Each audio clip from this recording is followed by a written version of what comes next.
Hi, this is Tony Sweet, and we're going to talk about double processing an HDR file using Photomatix version 3.1, which is the newest and much improved HDR rendering software. So let's go up here to our little file called Lochraven Canoes. We went to Lochraven yesterday, a local area, and found some very colorful canoes.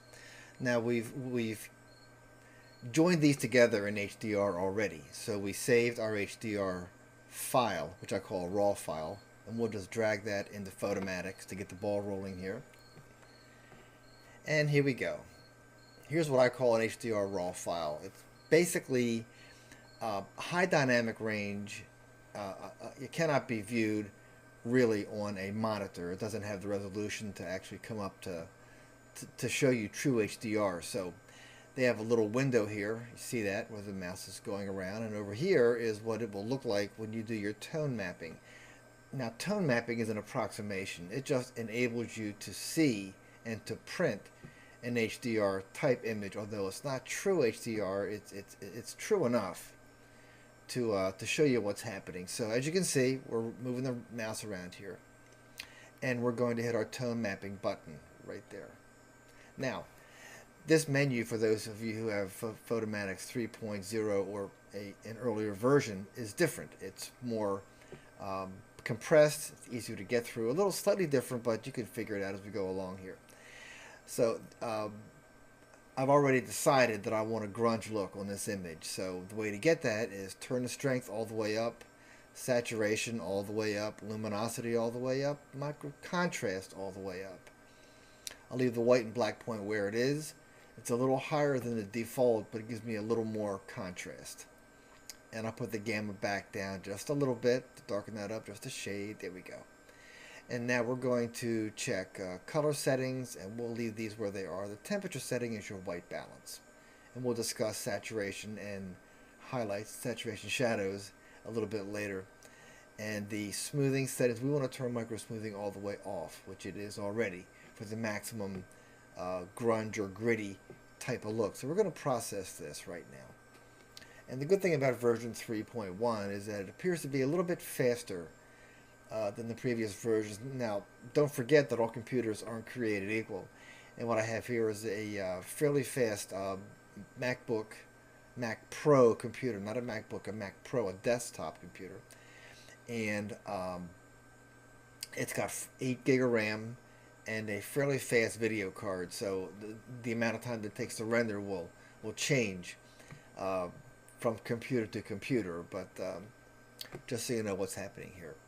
Here's our first process, and we're going to go and just process it again right away to get it's going to double the effect, and you'll notice that the tone mapping here is not actually, well, it's grayed out, so you can't access it that way, but you can use the keystroke Command T or go to your process drop down and pick tone mapping there. And now it looks crazy. Look at this image. It's like everything is like over the top. It's crazy. Where do you begin? Where you begin is to turn your color saturation down about 80%. And that way, there we go. We have something we can work with now. So here's our options. I kind of like this look already, but I want to go in and get what I call a little more super real, a little more, just a little more. You have detail everywhere. Looks a little flat, but it's not bad. So we'll pull the black point back just a little bit to darken it. I'm sorry, white point back a little bit to darken it. There we go. And then pull the gamma back just a notch. Okay, there we go. Now we're talking. This is the basic look. And I want to go into micro contrast here and pull that back just a little bit to lighten it up just a bit. There we go. And we can probably think about keeping that. Let me pull the saturation up just a little bit here. There we go. A little more color. Take it back just a notch. Very small moves are where it's at.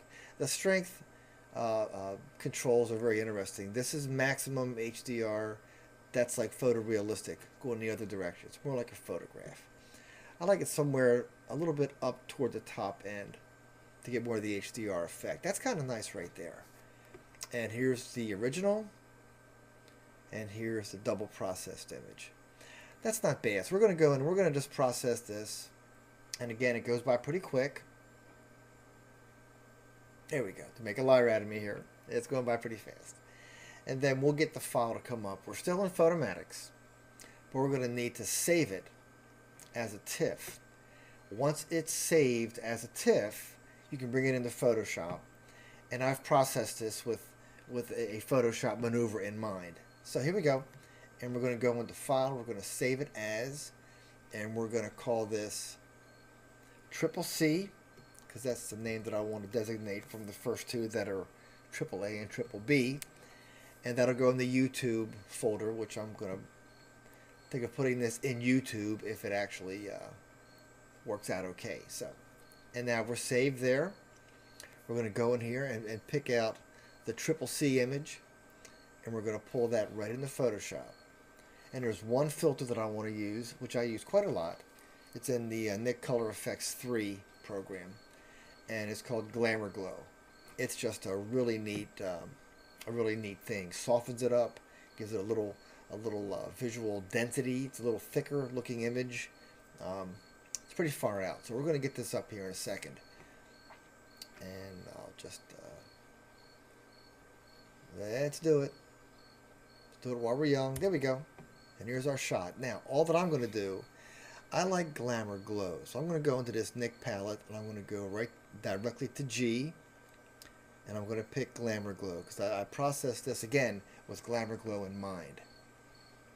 It's kind of a nice image right now, but since we're going over the top a little bit, let's do a little bit more with it. Okay, and we're going to go into, it's selected already. So let's have a look at this. I kind of like it. Here's before. Look at that. Now, I like this look. It's just a nice look. If I pull the glow up a little bit, it's going to increase the shadows. I know that already. And saturation, I'll pull that back just a little bit, so I can see detail come in the reds. There, see it? See the reds darkening up a little bit? There we go. And let's see what glow temperature. This is the warm end. Don't forget to push those controls all the way to the right and all the way to the left, so you can see the range of what's available to you. And we're going to go right about in the middle. That's kind of not bad, you know. And here's another quick tip with Nik, is to hold down the space bar and click on the image. That's before, that's after. I like that look a lot. So we're going to OK this out. And it's going to write that. And there it is. Let's go into full screen mode. I want to see it with the black background. And there's our final shot, a double processed 5-image HDR shot. And then we take it into Photoshop and use Glamour Glow to create kind of a cool effect. So, thank you.